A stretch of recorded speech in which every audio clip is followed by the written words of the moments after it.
இறைவன் மிகப்பெரியவன். உகது களத்தில் நின்று பார்க்கும்போது இந்த மாடத்தில் ஏதோ கருப்பாக தெரிந்தது. என்ன இருக்குது அப்படின்னு ஜூம் பண்ணி பார்க்கும்போது தான் தெரிஞ்சது, அத்தனையும் பறவைகள், அத்தனையும் புறாக்கள். அது தங்குமிடமாக, அது உறைவிடமாக, அது தூங்கக்கூடிய இடமாக ஆக்கி கொண்டு அத்தனையும் உட்கார்ந்த நிலையில் அழகாக உறங்கி கொண்டிருந்தது. இவ்வளவு தூரம் பறவைகளுக்கே இறைவன் உறைவிடத்தை தருவான் என்றால் மனிதனுக்கு இறைவன் மிகப்பெரியவன்.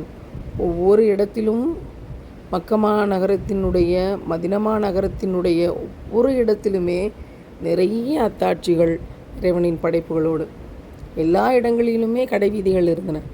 உகது களமும் அதற்கு விதிவிலக்கு கிடையாது.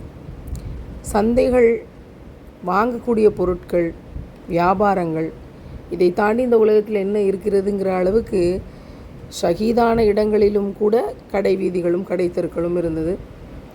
ஆனால் அதையும் கடந்து போகிற மனிதர்களும் இருக்கத்தான் செய்தார்கள்.